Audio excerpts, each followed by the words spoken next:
الحمد لله وكفى وسلام على حبيبه المصطفى أما بعد فأعوذ بالله من الشيطان الرجيم بسم الله الرحمن الرحيم إن الله وملائكته يصلون على النبي يا أيها الذين آمنوا صلوا عليه وسلموا تسليما اللهم صل على سيدنا ومولانا محمد معدن الجود والكرم وآلہ واصحابہ الکرام وابنہ الکریم وبارک وسلم صلاۃ دائمۃ سرمدا ابدا بحمدہ تعالی و بکرم مصطفیٰ صلی اللہ علیہ وسلم۔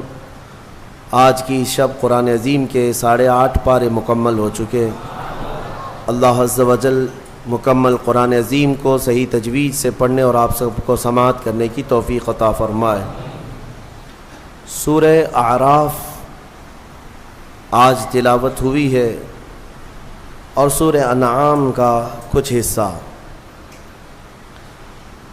8ویں پارے میں جو خاص سورہ اعراف میں ذکر آیا ہے وہ انسان کی تخلیق کا ذکر، یعنی سب سے پہلے اللہ تبارک و تعالیٰ نے انسان کو جو بنایا، یعنی سیدنا آدم علیہ السلام کو، اس کا ذکر آیا ہے۔ اللہ تبارک و تعالیٰ نے فرمایا قرآن میں وَلَقَدْ خَلَقْنَاكُمْ ثُمَّ صَوَّرْنَاكُمْ، ہم نے تمہیں پیدا کیا اور پھر اچھی صورت بھی دی، اور صرف پیدا کر کے اچھی صورت ہی نہیں دیا بلکہ قرآن میں مولا فرماتا ہے ثُمَّ قُلْنَا لِلْمَلَائِكَةِ اسْجُدُوا لِآدَمَ، پھر ہم نے فرشتوں سے کہا کہ تم آدم کو سجدہ کرو۔ یہ تخلیق کی جو ابتدا ہے، اس کے متعلق جو روایات ملتی ہیں تفاسیر میں، چند باتیں میں عرض کرتا ہوں۔ آدم علیہ الصلاۃ والتسلیم کو جب پیدا کرنا اللہ تبارک و تعالیٰ نے ارادہ فرمایا تو فرشتوں سے فرمایا، فرشتوں سے یوں کہا کہ میں زمین میں اپنا ایک نائب بنانا چاہتا ہوں، اپنا خلیفہ۔ اب اندازہ کریں انسان کو اللہ نے اپنا خلیفہ فرمایا۔ نائب کس بات کا؟ خلیفہ کیا ہوتا ہے؟ یعنی اللہ تبارک و تعالیٰ کے احکام کو زمین پر نافذ کرنے والا، اسی کو خلیفہ کہیں گے۔ خلیفہ کا مطلب وہ مت سمجھو آپ جو پیر صاحب کے خلیفہ ہوتے ہیں۔ اللہ تبارک و تعالیٰ کی رضا کے مطابق اس زمین پر زندگی گزارنے والا اور احکام الہیہ کو ہی نافذ کرنے والا وہ خلیفہ ہے زمین پر۔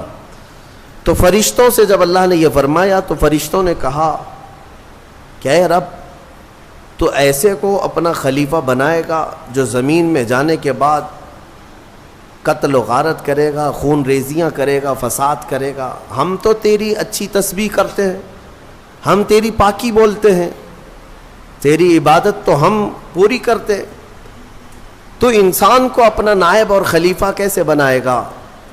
رب تبارک و تعالیٰ نے فرمایا انی اعلم ما لا تعلمون، جو میں جانتا ہوں وہ تم نہیں جانتے۔ یہاں سے کچھ باتیں سمجھ میں آتی ہیں۔ فرشتوں کو کیسے پتہ تھا کہ زمین پہ جانے کے بعد یہ خون ریزی کرے گا، فساد کرے گا؟ لوگ تو رسول کے علم غیب کا انکار کرتے ہیں، وہ تو فرشتوں کی بات ہے۔ ابھی انسان کو بنایا بھی نہیں ہے، زمین پہ بھیجا بھی نہیں ہے، اس سے پہلے ہی فرشتے کہہ رہے ہیں کہ ایسے کو تو خلیفہ بنائے گا جو زمین میں جانے کے بعد فساد مچائے گا، قتل و خون ریزی کرے گا۔ صاف الفاظ ہیں قرآن پاک میں۔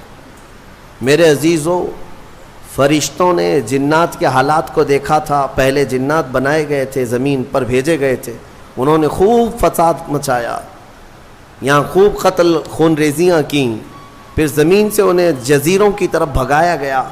تو تفسیر میں کہا گیا ان واقعات کو دیکھ کر شاید فرشتوں نے عرض کیا ہو، اور بعض نے فرمایا اتنا غیب کا علم تو اللہ نے فرشتوں کو بھی دیا کہ انسان کی وہ فطرت سے واقف تھے، اس لیے انہوں نے یوں کہا۔ اب اللہ تبارک و تعالیٰ نے جو فرمایا میں جو جانتا ہوں وہ تم نہیں جانتے، یقیناً حق ہے۔ پھر آدم علیہ السلام کو بنانے کا کام شروع ہوا۔ کیسے؟ فرمایا گیا زمین کی مختلف جگہوں کی مٹی اٹھانے کا حکم دیا گیا۔ زمین کی الگ الگ جگہ کی مٹی اٹھا لائیں. کئی روایات ہیں اس میں. جبرائیل علیہ السلام آئے, زمین کی الگ الگ جگہ سے مٹی وہ جمع کر رہے تھے, تو زمین نے بھی رونا شروع کیا کہ مجھ سے مٹی لے جا رہا ہو, اس سے انسان بنایا جائے گا, پھر یہ واپس آئے گا میرے ہی اوپر فساد کرے گا, خون ریزیاں کرے گا. پتہ چلا زمین کو بھی معلوم ہے, زمین کو بھی معلوم ہے بعد میں ہونے والی چیزیں. تو جب زمین نے رونا دھونا کیا تو یہ روایات بعض تفاسیر میں ہیں. میں صرف آپ کو اس کی صحت اور ضعف پر کلام نہیں کر رہا ہوں, عرض کر رہا ہوں. جبرائیل علیہ السلام واپس رب تعالیٰ کی بارگاہ میں آئے, عرض کیا کہ مجھے زمین پر بڑا ترس آیا, زمین پر بڑا رحم آیا, وہ مٹی چھوڑ آئے. اسی طرح کئی فرشتے آئے, میکائیل علیہ السلام, اسرافیل علیہ السلام. زمین کا وہی رونا دھونا تھا. پھر اسرائیل علیہ السلام آئے. جب زمین نے ان سے یہ کہا کہ کیوں اٹھا لے جاتے ہو, تو انہوں نے زمین کے رونے دھونے کا کچھ خیال نہیں کیا, وہ جگہ جگہ سے مٹی اٹھا لیا اور رب کی بارگاہ میں لے کر پہنچ گئے. مٹی لائی گئی مختلف جگہوں کی, اب اسے گوندھا گیا, مٹی کو گوندھا گیا. وہ پانی کیا تھا وہ اللہ بہتر جانے, جنتی پانی تھا. مٹی کو جب گوندھا گیا, یہ پورا پروسیس قرآن میں بیان کیا گیا ہے اور بعض احادیث میں بھی ہے. گوندھ کر کے جب اس کو تیار کیا گیا, پورا ایک پتلا, ایک شکل بن گئی, ایک شکل بن گئی, تو اب اسے سکھایا گیا. قرآن میں یہ بھی فرماتا ہے رب تعالیٰ, وَلَقَدْ خَلَقْنَا الْإِنسَانَ مِنْ صَلْصَالٍ كَالْفَخَّارِ, یعنی بجتی ہوئی مٹی جو ہوتی ہے نا, مٹکا جیسے ٹک ٹک آواز آئے, بجتی ہوئی مٹی سے ہم نے انسان کو بنایا. جب پورا پتلا تیار ہوا, پھر اس پر بارش برسائی گئی, اس پر 40 دن تک بارش برسائی گئی مضبوط کرنے کے لیے. اب اس پتلے پر جو بارش برسی اس کے بارے میں بزرگوں نے فرمایا 40 دن کی بارش میں 39 دن تک غم کی بارش ہوئی, 1 دن خوشی کی بارش ہوئی. اس لیے انسان کی زندگی میں غم زیادہ ہیں, خوشیاں کم ہیں. عید تو سال میں ایک ہی بار آتی ہے, خوشیاں کم ہیں, غم زیادہ ہے. تو یہ 40 دن کی بارش کے بعد اب جب اس پوری شکل کو اللہ تبارک و تعالیٰ نے ترتیب دیا. ہاں ایک بات یہ بھی میں بتا دوں, اللہ تبارک و تعالیٰ قادر مطلق مسبب الاسباب, جب وہ دنیا کی تخلیق پر آئے تو کن کہے تو سب ہو جائے, کن فیکون. قرآن میں وہ رب تعالیٰ فرماتا ہے ہو جا تو سب ہو جاتے, ہو جا. زمین کو اس نے کہا ہو جا تو زمین بچھ گئی. ایسا نہیں کہ الگ الگ بیڈ ڈالا گیا ہو کہیں سے. رب تبارک و تعالیٰ وہ قادر مطلق ہے, کن سے ساری چیزوں کو وجود میں لے آئے. لیکن انسان کو جو بنایا گیا, یہاں پر بھی ہو سکتا ہے کہہ دیا جائے ہو جا تو ہو جاتا, تیار ہو جاتا, لیکن باضابطہ ایک پروسیس سے اسے گزارا گیا ہے, یہ اس کی شان کے لیے. اچھا یہ تو مجھے نہیں معلوم, ہاتھ بنائے گئے, پیر بنائے گئے, پیٹ بنایا گیا, گردن بنائی گئی, سب کچھ تو شکل دی گئی ہے نا, فرشتوں کے ذریعے سے دی گئی ہے. لیکن فرمایا گیا انسان کے چہرے کو اللہ نے اپنے دست قدرت سے بنایا. اسی لیے چہرے کو عیب مت لگاؤ کسی, یہ اللہ کی تخلیق ہے, اللہ کی تخلیق ہے. تم گالیاں دینے میں ایسے ہی کہہ دیتے ہو کہ ٹیڑھے چہرے والا, ہاں نکٹا, کنکٹا, یہ سب الفاظ ایسے ہیں جو اللہ کی تخلیق کو تم گالی دے رہے ہو. چہرے کو عیب لگانا اللہ کو ہرگز پسند نہیں, اللہ کی تخلیق ہے. اور یہ مختلف جو رنگوں کے لوگ پیدا ہوئے یہ مٹی کی وجہ سے ہے. زمین کی مٹی کہیں کی لال ہے, کہیں کی کالی ہے, کہیں کی پیلی ہے, کہیں کی سفید ہے. تو جس کے خمیر میں یعنی جس طرح کی مٹی زیادہ اثر کر گئی وہ رنگ وہ لے کر کے آتا ہے. انسانوں میں بھی کچھ کالے ہیں, کچھ گورے ہیں, کچھ لال ہیں, کچھ سانولے ہیں, الگ الگ شکلیں ہیں. اور الگ الگ یہ رنگ جو ہے یہ مٹی کی وجہ سے ہے. مٹی کی خاصیت جس پر جیسی ہوگی اس طرح کا وہ رنگ لے آئے گا. ہاں اسی لیے اس پر صبر بھی کر لے جاؤ جو رنگ تمہارے پاس ہے کہ یہ ہماری خمیر میں ہے, یعنی ہماری سرشت میں اس کو داخل کیا گیا اس رنگ کو. یعنی اگر کسی کے کانٹینٹ میں مینوفیکچرنگ میں ہی وہ چیز آ گئی ہو تو بعد میں پاؤڈر لالی لگانے سے کیا ہونے والا ہے. لہذا اس بات کی فکر میں مت رہو کالے ہیں تو میں گورا ہو جاؤں. اور کچھ لوگ ایسے بھی ہیں, میں نے دیکھا ہے انگریزوں کو وہ نمک والی مٹی لگا کر سمندر کے کنارے ننگے سوتے, تھوڑا کالے ہونے کا شوق ہے ان کو, تھوڑا کالے ہونے کا شوق ہے کیونکہ اجلے زیادہ ہے, اور ادھر کالوں کو گورے ہونے کا شوق زیادہ ہے. اس کا مطلب یہ ہے کہ یہ کسی چیز میں انسان قناعت نہیں کرتا, اسے صبر نہیں ہے, کسی چیز پر یہ راضی نہیں ہے. تو بہرحال اس بات پر راضی ہو جاؤ کہ میرے مولا کی تخلیق ہے یہ, اور اس نے جیسا پسند کیا ویسے مجھے بنایا. بس اس بات پر صبر آ جائے گا. کوئی بھی اپنا چہرہ آئینے میں دیکھے تو دعا بھی میرے آقا نے کیا سکھائی پتہ ہے؟ دعا بھی چاہے کالے آدمی ہو گورے آدمی ہو کسی بھی طرح کے ہو, ایک ہی دعا حضور نے تعلیم دی, ایک ہی دعا. آئینہ دیکھو تو یہ دعا پڑھو, اللہم حسنت خلقی فحسن خلقی. اے اللہ تو نے میرا چہرہ کتنا اچھا بنایا ہے, مولا اسی طرح میرے اخلاق بھی اچھے بنا تھے. یہ دعا حضور نے فرمائی. تو کیا کالا آدمی یہ دیکھ کر کے دعا نہیں کرے گا؟ سانولا نہیں دعا کرے گا؟ ہر آدمی یہی دعا کرے گا کہ اے اللہ تو نے میرا چہرہ کتنا اچھا بنایا, کتنا اچھا بنایا. ہاں دعا یہی کیا کرو کہ اللہ نے سب کے چہرے اچھے بنائے, تمہیں اندازہ نہیں ہے. اور چہرے کو عیب لگانا اتنا گناہ ہے. میں آپ کو بتاؤں, آپ کی کیفیت جو ہے نا, آپ کی کیفیت, آپ اتنے خوبصورت ہیں, اتنے خوبصورت ہیں جس کا آپ کو خود کو اندازہ نہیں ہے. خلیفہ ہارون رشید نے اپنی بیوی سے ایک دن رات میں 14ویں کا چاند چمک رہا تھا, باہر یہ لوگ رات میں سوئے ہوئے تھے. بادشاہوں کو ایسی کبھی نہ کبھی شرارت سوچتی ہے, کہہ دیا کہ بیگم اگر تو یہ 14ویں کے چاند سے زیادہ خوبصورت نہیں نکلی تو تجھے طلاق. اگر بیوی اس سے زیادہ خوبصورت نہیں نکلی تو تجھے طلاق. آپ یہ جملہ نہ کہیں. وہ خلیفہ تھا, وہ بادشاہ تھا, اس نے کہا اب طلاق کا لفظ یہ معمولی نہیں ہے, گالی نہیں ہے, یہ گولی ہے. ہاں بعض لوگ یہ سمجھتے ہیں گالی دینے کے لیے بیوی کو طلاق کہا ہے. میاں گالی نہیں ہے, یہ رشتے ختم ہو جاتے ہیں. دوسرے دن یہ مسئلہ اٹھا, ملکہ نے, بیگم نے مسئلہ رکھا کہ آخر میری طلاق ہوئی یا پھر میں نکاح میں ہوں, یہ کیسے پتا چلے گا کہ میں چاند سے زیادہ خوبصورت ہوں کہ نہیں, یہ کون بتائے گا؟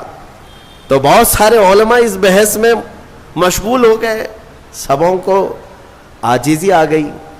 بڑے فقیہ تھے اس زمانے میں, ایک بہت بڑے فقیہ, ان کے پاس جب یہ مسئلہ پہنچا, غالباً امام شافعی رحمۃ اللہ, تو ان کے پاس یہ مسئلہ پہنچا تو یہ جو بڑے فقیہ تھے انہوں نے پوچھا کہ کیا مسئلہ ہے؟ کہا کہ ایسے ایسے خلیفہ ہارون رشید نے کہا ہے. تو انہوں نے پورا مسئلہ سننے کے بعد کہا جاؤ طلاق نہیں ہوئی. کہا وہ کیسے؟ کہا اس لیے کہ زبیدہ ہی نہیں, بہت سارے لوگ چاند سے زیادہ خوبصورت ہیں. کیوں؟ کہا قرآن میں اللہ نے فرمایا لقد خلقنا الانسان فی احسن تقویم, ہم نے انسان کو سب سے اعلیٰ صورت میں پیدا کیا ہے. سب سے اعلیٰ کا مطلب وہ چاند سے بھی اعلیٰ, چاند سے بھی حسین پیدا کیا ہے. تو ہر انسان کو اللہ تعالیٰ نے چاند سے بھی زیادہ اعلیٰ صورت عطا کیا ہے. لہذا چہروں کو عیب لگانا چھوڑ دو اور اللہ تبارک و تعالیٰ کی رضا پر راضی رہو. چہرے کی تخلیق کس نے کیا؟ وقت سے باقی پورے انسان کی تخلیق اللہ نے کیا, لیکن خاص چہرے کو اللہ نے اپنے دستے قدرت سے بنایا. اب آگے کی بات سنیں. پورا انسان تیار ہوا, اس میں روح پھونکی جانی تھی، اس انسان کو بولتا ہوا چلتا ہوا اور روح والا بنانا تھا. تو فرمایا گیا کہ ان کے پیشانی پر ان کی ناک سے روح کو ڈالا گیا. روح کیا چیز ہے؟ روح کو دیکھا آپ نے؟ روح کو دیکھا ہے؟ ہاں، اس مسئلے میں تو ساری دنیا آج بھی پریشان ہے. قرآن میں بھی یہ سوال کیا ہے، صحابہ نے آ کر سوال کیا تھا اور اللہ نے جواب بھی دیا. آج دوسری قوموں والے بھی اس بات کو مانتے ہیں کہ آتما ایک نراکار ہوتی ہے، یعنی دکھتی نہیں ہے، روح دکھتی نہیں ہے، لیکن ہے کیا چیزیں؟ تو رب تبارک و تعالیٰ نے فرمایا یسألونک عن الروح قل الروح من امر ربی. اے محبوب، آپ سے لوگ روح کے بارے میں سوال کرتے ہیں، آپ فرما دیں روح اللہ کا ایک حکم ہے، یہ نور ہے. جس طرح روشنی پھیلی ہوئی ہے پکڑ میں نہیں آتی اور پتہ نہیں چلتی، روح اسی طرح ایک نور ہے. جب اس روح کو اس جسم میں ڈالا گیا تو بعض بزرگوں نے فرمایا کہ روح باہر نکل آئی. کہا کہ اندر بہت اندھیرا ہے، اندر مٹی کا بنا ہوا انسان، اندھیرا بہت ہے. روح نور ہے، مٹی میں اندر اندھیرا ہے. تو پھر دوبارہ ڈالا گیا، پھر وہ روح قرار نہ پائی، باہر نکل آئی. تو مفسرین فرماتے ہیں پھر آدم علیہ السلام کی پیشانی پر نور محمدی کو رکھا گیا. اللہ تعالیٰ نے اپنے حبیب پاک صلی اللہ علیہ وسلم کے نور کو آدم علیہ السلام کی پیشانی میں ودیعت فرمایا، پھر روح کو ڈالا گیا. اب روح جا کر جسم میں قرار پائی اور پھر آدم علیہ السلام کو سب سے پہلے ایک چھینک آئی، اور چھینک آتے ہی سب سے پہلے آپ کی زبان سے ایک جملہ نکلا الحمدللہ. یہ انسان کی زبان سے نکلنے والا سب سے پہلا لفظ ہے. کیا ہے؟ الحمد. آج بھی چھینکتے ہیں تو ہم کیا کہتے ہیں؟ یہ آدم علیہ السلام کی زبان سے نکلنے والا پہلا جملہ. لیکن کمال تو دیکھیں، رب تعالیٰ نے اپنا آخری کلام قرآن اپنے حبیب پر اتارا بھی ہے تو اس کی ابتدا بھی کہاں سے فرمایا؟ الحمدللہ رب العالمین. قرآن کی ابتدا کہاں سے ہے؟ الحمدللہ سے ہے. تو انسان کو یہ بتانا ہے کہ اے بندے، تیری جو اصل ابتدا ہے وہ الحمدللہ سے ہے، جہاں قرآن ابتدا کر رہا ہے، اور قرآن کے ساتھ رہے گا تو حقیقی زندگی پائے گا. اب آدم علیہ السلام جب بیدار ہوئے تو اب سنیے اللہ تعالیٰ نے کیا کیا. رب تبارک و تعالیٰ ان کے سامنے دنیا کی ساری چیزوں کو پیش کیا، جو جو ہونے والی تھی یا جو کچھ بھی، سب کے نام سکھا دیے. وعلم آدم الاسماء کلہا، سب چیزوں کے نام آدم علیہ السلام کو سکھا دیے. درخت، پودا، پھل پھول، زمین آسمان، چاند تارے، سمندر، مچھلیاں، جنات، انسان، ہر ایک چیز کا نام، جو بھی دنیا میں چیزیں ہیں سب کے نام آدم علیہ السلام کو سکھا دیے. اب اس میں کیا کیا چیزیں ہیں، سب چیزیں کا مطلب کیا ہے؟ سب آ گیا نا. ہمارے بھی نام سکھائے ہوں گے اللہ نے، تمہارے بھی نام سکھایا. اب مسئلہ یہ تھا کہ فرشتے جو پوچھ رہے تھے نا ایسے کو کیوں خلیفہ بنائے گا، اب فرشتوں کو اللہ نے بلایا، آؤ. پھر یہ دنیا کی چیزوں کو فرشتوں کے سامنے پیش کیا گیا. بتاؤ اس کا نام کیا ہے، اس کا نام کیا ہے. نئی نئی چیزیں فرشتوں کے سامنے پیش کی گئیں تو فرشتے کہنے لگے قالوا لا علم لنا الا ما علمتنا، مولا ہم کو تو اتنا ہی معلوم جتنا تو نے سکھایا، یہ سب چیزوں کا تو علم نہیں ہے، ہمیں پتہ نہیں ہے. تو پھر آدم علیہ السلام سے کہا گیا آدم تم بتاؤ، انبئہم باسمائہم، آدم ان کو یہ سب چیزوں کے نام بتاؤ. آدم علیہ السلام نے ناموں کی ابتدا جو کی، حدیث میں ہے، موجود ہے تفسیر میں، ساری دنیا کی چیزوں کے نام آدم علیہ السلام نے فرشتوں کے سامنے بتا دیے. جب ساری چیزوں کے نام بتا دیے تب فرشتوں کو حکم ہوا اب آدم کو سجدہ کرو. آدم علیہ السلام کے سامنے سارے فرشتے جھک گئے، سجدے میں چلے گئے. لیکن ایک بات بتا دوں، یہ سجدہ تعظیم کا تھا، عبادت کا نہیں. عبادت کا سجدہ کس کے لیے ہے؟ صرف اللہ کے لیے. سنی جانتے ہیں الحمدللہ اللہ کے علاوہ کسی کو سجدہ جائز ہے؟ نہیں جائز, صرف سجدہ اللہ کا ہے. لیکن آدم علیہ السلام کو جو سجدہ کرایا گیا تھا وہ تعظیم کا سجدہ تھا, ان کے علم کی تعظیم. اب حکم جو ہوا ہے وہی قرآن میں آج ہم نے پڑھا ہے. اللہ نے فرمایا سب کے سب سجدہ کرو, سب سجدے میں چلے گئے. پتہ ہے ایک تھا ابلیس جو غرور کی وجہ سے سجدہ نہیں کیا, کھڑا رہا. ابلیس کون ہے؟ یہ شیطان جس کا نام عزازیل. یہ کون ہے؟ فرشتوں کو تعلیم دینے کے لیے اس کو مامور کیا گیا تھا. اس کو معلم الملائکہ کہتے ہیں. بعضوں نے اس کو فرشتوں میں شمار کیا, لیکن مفسرین کی اکثر رائے یہ ہے کہ وہ جنات میں سے تھا. ابلیس کس میں سے تھا؟ جنات میں سے تھا, لیکن فرشتوں کے ساتھ رہتا تھا, اس لیے حکم اسے بھی تھا. حالانکہ وہ اللہ کی بہت عبادت کیا ہے, بہت عبادت, اتنی عبادت کیا ہے کہ اس کے سجدے اگر زمین پر پھیلا دیے جائیں تو ایک راہی کے دانے کے برابر بھی جگہ خالی نہیں ہوگی. اتنے سجدے اللہ کے کر چکا, لیکن اس وقت سجدہ نہیں کیا. تو رب تعالیٰ نے سوال فرمایا, قال ما منعک الا تسجد اذ امرتک, تو سجدہ کیوں نہیں کیا جبکہ میں نے تجھے حکم دیا تھا؟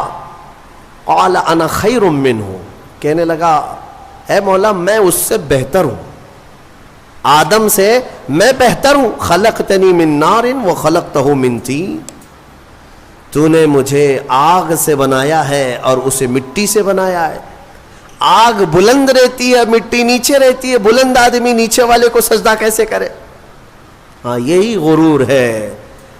اب اس سے پتا چلا کہ کائنات کا سب سے پہلا گناہ وہ تکبر ہے, غرور, گھمنڈ, میں پن, کہ میں یہ ہوں اس کے سامنے کیوں جھکوں. یہ ابلیس کی یہیں سے خصلت شروع ہوئی. اللہ تعالیٰ نے فرمایا تو نے آدم کو دیکھا لیکن یہ نہیں دیکھا کہ حکم میرا تھا, حکم اللہ کا تھا. فاخرج منہا فإنک رجیم, آج سے تو ہمارے دربار سے نکل جا اس لیے کہ تو مردود ہو گیا. راندہ بارگاہ, ہمیشہ کے لیے اس کو مردود قرار دے دیا گیا. یہ واقعہ میں بتا رہا ہوں آپ کو, یہ آج سورہ اعراف کے شروع میں ہی آیا. تو ابلیس نے کہا اے اللہ تو نے مجھے نکال دیا اپنے دربار سے, فرشتوں کی جماعت سے, انظرنی الی یوم یبعثون, بس مجھے قیامت تک کی مہلت دے دے بس.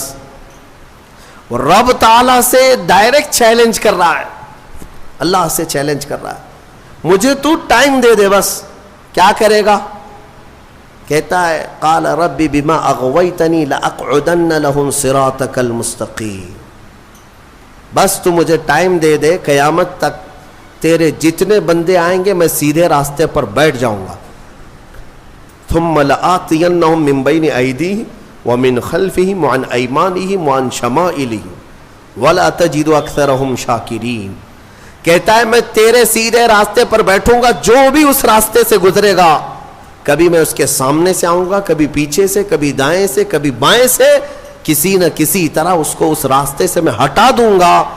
اے رب تیرے بندوں میں تو شکر کرنے والے نہیں پائے گا. اللہ کو یہ چیلنج کر رہا ہے. دوسری آیتوں میں یہ تک کہا اس نے قال فبعزتک لاغوینہم اجمعین, تیری عزت کی قسم اے اللہ. عزت اس کو بھی معلوم ہے اللہ تعالی, اور قسم بھی اللہ کی عزت کی کھا کر کہہ رہا تیری عزت کی قسم میں تیرے سارے بندوں کو گمراہ کروں گا, سارے بندوں کو گمراہ کروں گا. رب تعالیٰ سے چیلنج کیا. رب نے فرمایا قال انک من المنظرین, جا تجھے ٹائم دیا جاتا ہے, مہلت ہے تجھے, جتنا ٹائم چاہیے پورا لے لے. ٹائم ہی نہیں طاقت بھی دے دی گئی, قوت بھی دے دی گئی. دنیا میں جتنی تیزی سے ایک جگہ سے دوسری جگہ جانا ہے سب تجھے دے دیا گیا, جا بہکا لے. کتنوں کو بہکاتا ہے؟ ان عبادی لیس لک علیہم سلطان.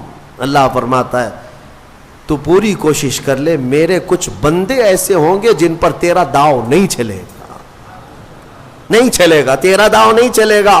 رب تعالیٰ نے بھی فرمایا تو پوری کوشش کر لے لیکن تیرا داؤ میرے کچھ بندوں پر نہیں چلے گا. وہ کون سے بندے ہیں؟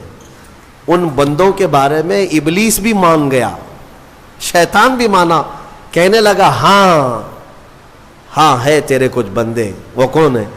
الا عبادک منہم المخلصین, یہ وہ بندے, ہاں مولا تیرے کچھ بندے ایسے ہوں گے جن پر میرا داؤ نہیں چلے گا. وہ کون ہے؟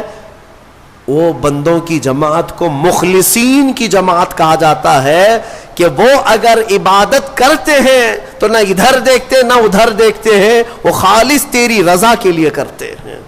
تو جو لوگ دنیا میں صرف اور صرف اللہ کی رضا کے لیے نیک کام کرتے ہیں, یقین کے ساتھ میں کہتا ہوں ان پر شیطان کا داؤ بھی نہیں چلے گا. شیطان ان لوگوں کو نہیں گمراہ کرے گا. مخلصین کی جماعت, مخلصین کون ہے میرے عزیزوں؟ دکھاوے کے لیے کرنے والے مخلصین نہیں, اپنے رب کی رضا کے لیے.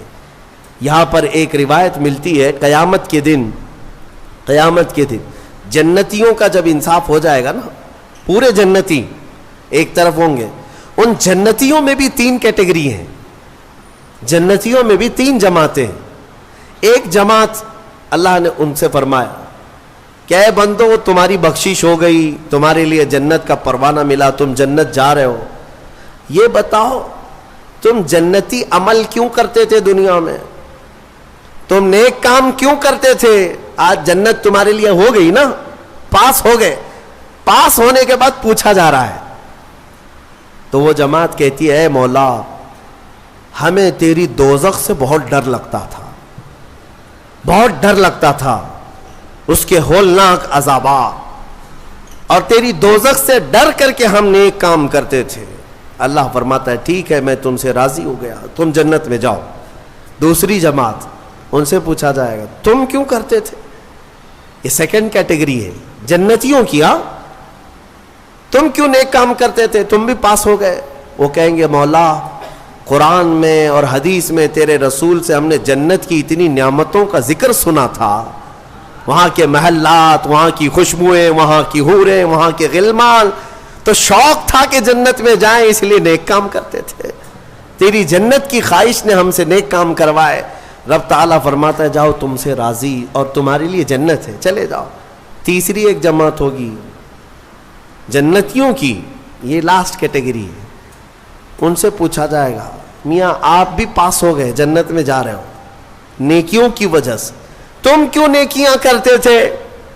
وہ کہیں گے کہ مولا ہم نہ جنت کے لیے کرتے تھے نہ دوزخ کے لیے, ہم تو خالص تیری رضا کے لیے کرتے تھے, تو راضی ہو جا, بس ہمارا مقصد اتنا تھا. تو رب تعالیٰ فرمائے گا جاؤ میں تم سے راضی ہو گیا اور جنت میں جاؤ. وہ جماعت کھڑی ہو جائے گی, نہیں نہیں نہیں جنت میں نہیں جانا ہے. اگر جنت میں جائیں گے تو پھر بدلہ ہو جائے گا, معاوضے کے طور پر ہو جائے گا. پھر ہم کو اندر جانے کے بعد دوسرے لوگ تانا ماریں گے تم بھی جنت کے لیے کرتے تھے, وہاں بولے کچھ اور ہو, ہم نہیں جائیں گے جنت میں. رب تعالیٰ پھر دوبارہ فرمائے گا کہ اے مومنوں میں تم سب سے راضی ہوں, تم میری رضا کے لیے کر رہے تھے, میں راضی ہوا, جاؤ جنت میں. وہ کہیں گے مولا نہیں جنت میں جائیں گے تو پھر یہ مسئلہ آ جائے گا کہ تم جنت کے لیے کیا کرتے تھے, ہم تو تیری رضا کے لیے کرتے تھے. یہاں تک کہ روایت میں فرمایا گیا فرشتوں کو حکم ہوگا کہ ان کو بیڑیاں پہنا اور کھینچ کے جنت میں لے جاؤ. یہ مخلصین کی جماعت تھی, یہ لالچ میں عبادت نہیں کیے اور نہ ہی ڈر کر کے کیے, یہ خالص اللہ کی رضا کے لیے. اور اسی جماعت کے بارے میں شیطان بھی کہتا ہے ان پر میرا داؤ نہیں چل سکے گا, ان پر میرا حربہ نہیں چل سکے گا. اسی لیے میں مومنوں سے گزارش یہ کرتا ہوں کہ اعمال میں اخلاص پیدا کرو, اخلاص صرف اور صرف اللہ کے لیے, نہ کسی کو ڈر کر, نہ کسی کے لیے عبادتیں نہیں, اللہ کے لیے. تم اپنی آخرت کو سوچو. میں ایک بزرگ کے متعلق پڑھا تھا 30 سال تک انہوں نے پہلی صف میں نماز ادا کی جماعت کے ساتھ, ایک نماز بھی نہیں چھوٹی, تکبیر اولا بھی نہیں چھوٹی, 30 سال تک. توجہ چاہتا ہوں, 30 سال تک ایک نماز میں ایک جماعت نہیں چھوٹی اور پہلی تکبیر بھی نہیں چھوٹی, پہلی صف میں کھڑے رہتے تھے. 30 سال کے بعد ایک دن مغرب میں آئے تو ایک رکعت ہو گئی. 30 سال کے بعد ایسا موقع آیا, پیچھے رہ گئے. تو پھر جب آئے دیکھا کہ صفیں تو لگ گئی ہیں, پیچھے جگہ مل رہی تھی, تو انہوں نے شرم کے مارے, ڈر کے مارے, سب لوگ کیا کہیں گے ابھی 30 سال سے جس کی جگہ پکی ہے آج تو ہے نہیں, چھوٹ گیا پیچھے, تو پیچھے سے ہی گھر چلے گئے. گھر میں جا کر نماز پڑھ لیا. عشاء میں اس ڈر سے نہیں آئے کہ سب لوگ سوال کریں گے مغرب میں کہاں تھے. تو اس زمانے میں ایک بڑے بزرگ تھے, انہوں نے پوچھ لیا کہ فلاں صاحب جو رہتے تھے پہلی صف میں, جن کا ریکارڈ تھا 30 سال کا, وہ کہاں ہیں؟ کہا کہ حضور پتہ نہیں, مغرب میں بھی نہیں آئے, عشاء میں بھی نہیں آئے. کہا کہ چلو دیکھ لیتے ہیں, کہیں بیمار تو نہیں ہو گئے, کچھ تو ہوا نہیں تکلیف. گئے تو گھر میں بیٹھے ہوئے تھے, پوچھا کہ کیا بات ہے, مغرب میں بھی نہیں, عشاء میں بھی نہیں. کہا مغرب میں آیا تھا لیکن ایک رکعت ہو گئی تھی, میں شرم کے مارے پہلی صف میں نہیں آیا, پہلی صف میں جگہ نہیں مل رہی تھی, شرم کے مارے میں پیچھے نہیں کھڑا ہوا کہ لوگ کیا کہیں گے, میں واپس گھر میں آ کر نماز پڑھ لیا.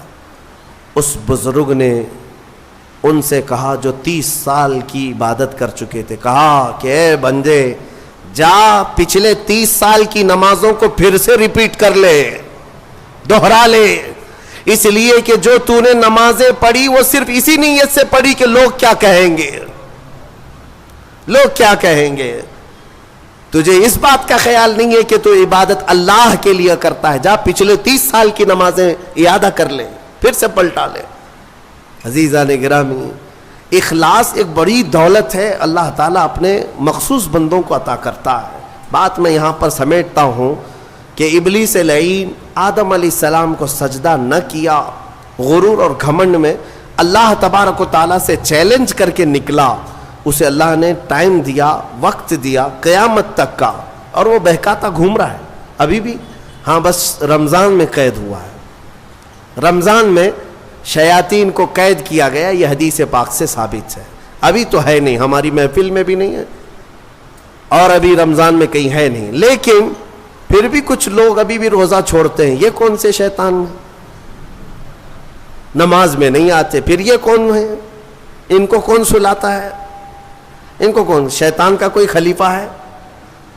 شیطان کسی کو اپنی ڈیوٹی دے کر کے گیا ہے؟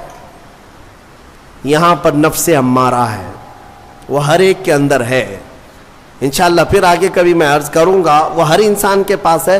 جس نفس نے شیطان کو بھی گمراہ کیا تھا وہ نفس تو ہمارے پاس ہے. نفس ایک بہت ہی خطرناک چیز ہے, اسی سے لڑنے کو میرے آقا نے جہاد اکبر کہا. جو اپنے نفس کے خلاف لڑائی کرے گا وہ جہاد اکبر ہے, بڑا جہاد ہے. تو بہرحال آدم علیہ الصلاۃ والتسلیم کی پیدائش ہوئی اور آپ کو وہاں سے جنت میں رکھا گیا. اب یہاں پر کچھ باتیں مجھے عرض کرنی ہے, وہ یہی ہے کہ آدم علیہ السلام کو جب ساری چیزوں کے نام بتائے گئے اور سب کچھ علم دیا گیا اور پھر جنت میں رکھا گیا. جنت کیسی ہے؟ وہاں کسی چیز کی کمی ہے؟ کوئی چیز کی کمی نہیں, ساری نعمتیں ہیں. لیکن اس کے باوجود آدم علیہ السلام کو کچھ بے قراری تھی. کیوں؟ اس لیے کہ انسان جو ہے تنہا نہیں رہتا, انسان کو کوئی دوسرا انسان چاہیے. انس سے بنا ہے انسان, انس کہتے ہیں محبت کو, اس کے فطرت میں ہے یہ کھچاؤ, دوسرے کے ساتھ اس کا کھچاؤ ہے, لگاؤ ہے, دوست بناتا ہی ہے, اکیلا نہیں رہے گا انسان. تو آدم علیہ السلام کو جو یہ بے قراری تھی وہ تنہا ہونے کی. پھر ایک دن اللہ رب العزت نے ان کی بائیں پسلی سے کچھ حصہ نکالا اور اس سے ایک عورت کو بنایا گیا, وہ حضرت حوا تھی. ہاں اتنی بات میں آپ کو بتا دوں, آدم علیہ السلام کی پیدائش وہ کس جگہ ہوئی اللہ بہتر جانے, کوئی تو جگہ ہوگی, لیکن عورت کی پیدائش تو جنت کے اندر ہوئی. کہاں ہوئی ہے؟ جنت کے اندر ہوئی ہے. ہاں جنت میں پیدا ہوئی ہے عورت، یہ اس کا مقام ہے، اور یہ جنتی چیز ہے. اللہ تبارک و تعالیٰ نے اس میں جو خوبصورتی رکھی ہے عورت کے اندر، وہ جنت کی کشش ہے. جب حضرت آدم علیہ السلام حضرت حوا کو دیکھتے ہیں، آپ کو پتہ ہے حضرت حوا دنیا کی سب سے خوبصورت عورتوں میں سے ایک ہے، سب سے خوبصورت تھی. آدم علیہ السلام ان کی طرف ہاتھ بڑھانے لگے. رب تعالیٰ کا حکم ہوا، آدم تمہارے لیے حلال نہیں، تم اس کا مہر ادا کرو، مہر ادا کرو. مہر دینا یہ جنتی قانون ہے، آج بھی ہمارے نکاح میں مہر رکھا جاتا ہے. آدم علیہ السلام نے عرض کیا کہ مولا میں یہاں کس چیز کا مالک ہوں، کیا چیز مہر میں دوں؟ رب تبارک و تعالیٰ نے فرمایا آدم تمہاری اولاد میں اخیر زمانے میں میرا ایک محبوب نبی پیدا ہوگا جس کو آسمانوں میں احمد، زمینوں میں محمد کہا جائے گا. آدم تم اس پر 20 بار درود بھیجو، یہ حوا کا مہر ہو جائے گا. شیخ عبدالحق محدث دہلوی رحمۃ اللہ علیہ نے بھی اس کو لکھا ہے، آپ اندازہ کرو ہماری ماں کا مہر درود پاک ہے. ہماری ماں ہمارے باپ کے لیے حلال ہوئی تو درود کے صدقے میں حلال ہوئی. اور جس کو درود سے چڑ ہے اسے سوچنا چاہیے کہ حلال ہونے کا طریقہ آدم علیہ السلام کے لیے حضرت حوا درود رکھا گیا. درود کے منکر تو کہاں جائے گا کہ اپنے ماں باپ کے بارے میں شک کرے گا. آدم علیہ السلام اس کے بعد حضرت بی بی حوا کو چھوتے ہیں. دونوں مزے سے رہ رہے تھے. قرآن میں اللہ فرماتا یا آدم اسکن انت وزوجک الجنت فکلا منہا حیث شئتما. رب فرماتا ہے تم اور تمہاری بیوی جنت میں رہو، جو چاہے کھاتے رہو، جہاں سے من کرے کھاؤ. جنت میں گھومتے رہو، پھرتے رہو، ساری چیزیں تمہارے لیے اب حلال ہیں.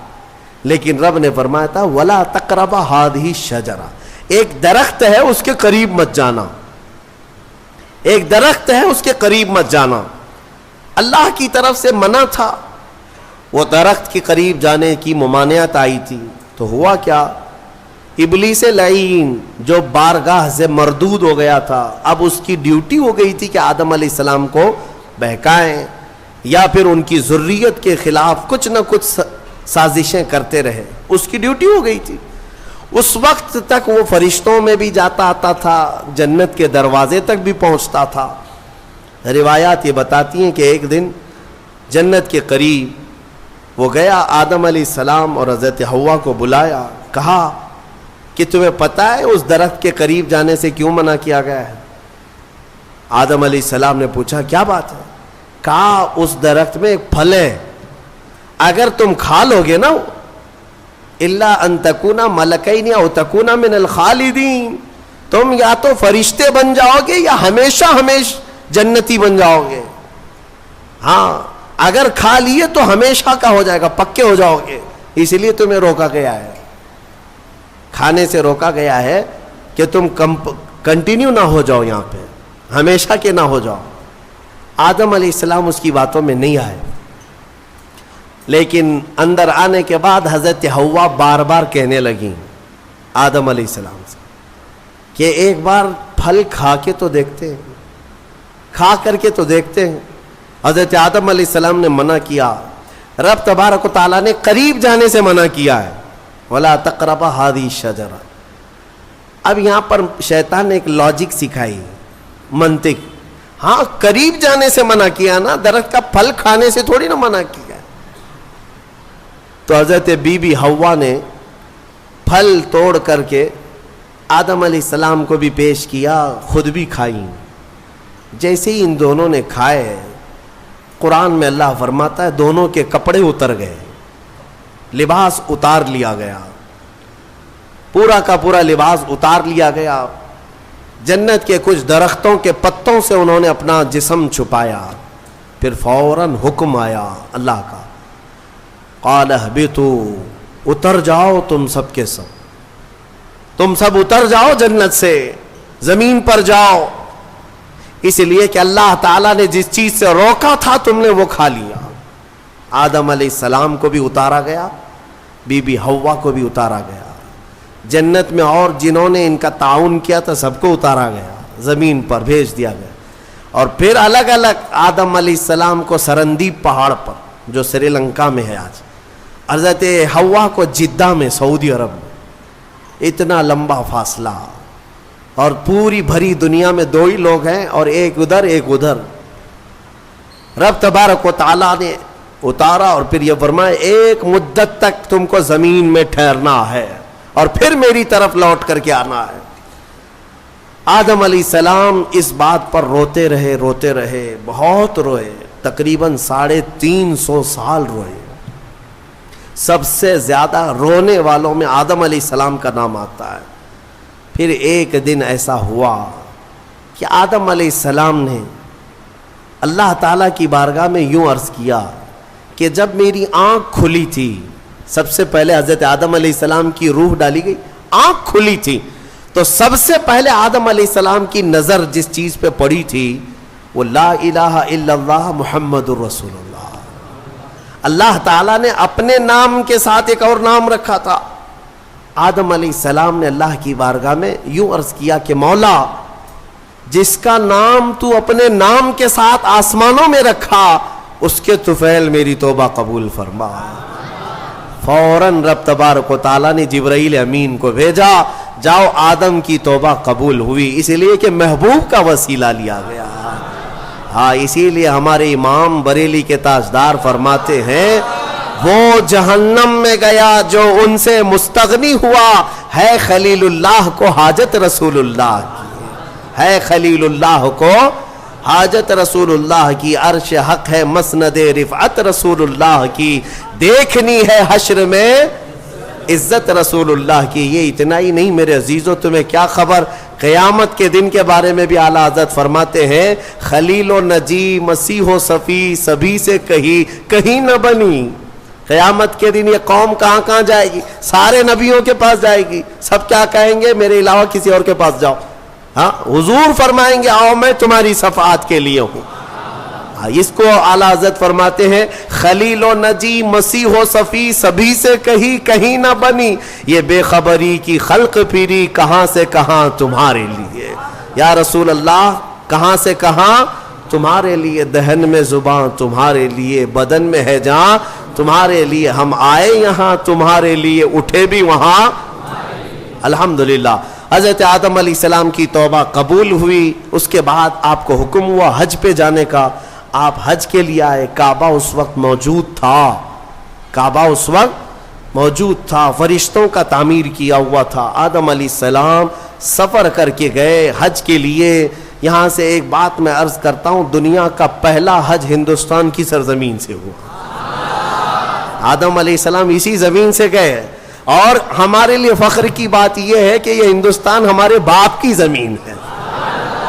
ہاں, آدم علیہ السلام باپ ہے کہ نہیں ہے, ہمارے باپ کی زمین ہے. الحمدللہ ہم اپنے باپ کی زمین پر قائم ہیں.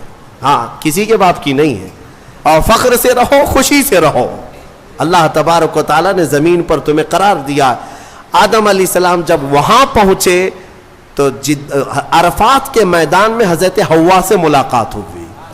پھر اس کے بعد زندگی کی ابتدا ہوئی, اولاد شروع ہوئی آدم علیہ السلام کی. پھر نسل انسانی کا ایک بہت بڑا سلسلہ شروع ہوا, اور اسی نسل انسانی کی برکت ہے کہ ہم اور آپ زمین پر آج موجود ہیں, اسی آدم علیہ السلام کی نسل سے. ایک اور بات خاص طور پر عرض کرنا ہے, وہ یہ ہے کہ آدم علیہ السلام کہاں سے اتارے گئے تھے. میں نے ابھی آپ کے سامنے عرض کیا, کہاں سے اتارے گئے تھے, جنت سے اتارے گئے تھے. جنت سے اتارے گئے, اور جہاں سے آئے ہیں وہیں پر جانا چاہیے. اسی لیے کہا گیا انسان کو کہ تیرا اصلی وطن جنت ہے.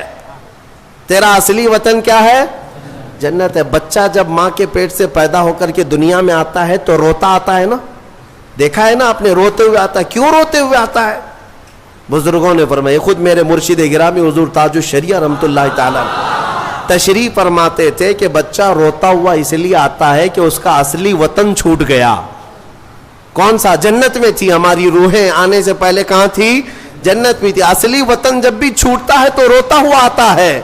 اور اسی لیے شاعر کہتا ہے شاعر کیا کہتا ہے کہ یاد داری کے وقت زادنے تو ہما خنداں بودند تو گریاں.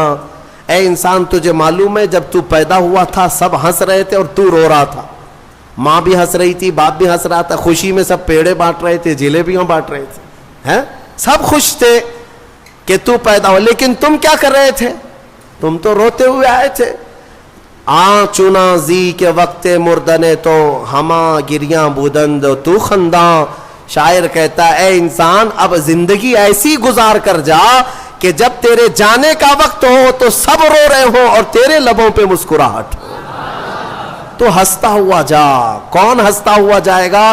جسے اپنے وطن پر جانے کا شوق ہو, اپنے اصلی وطن جانے کا جسے بھی شوق ہوگا, موت کے وقت اس کے لبوں پہ مسکراہٹ ہوگی. اور جسے جہنم جانے کا ہوگا خاک مسکرائے گا, خاک مسکرائے گا. وہ تو ملک الموت کی شکل دیکھ کر کے لال پیلا ہو چکا ہوگا. ہاں اسی لیے جنت کی خواہش بھی رکھو کہ میرا اصلی وطن ہے, اور کام بھی وہی کرو تاکہ مرنے کے وقت لال پیلے نہ ہو, لبوں پر مسکراہٹ ہو. اسی لیے بہتوں کو مرتے وقت مسکرانا یہ ہمارے اختیار میں نہیں ہے. ہاں تم چاہو گے تو مسکرا لیں گے.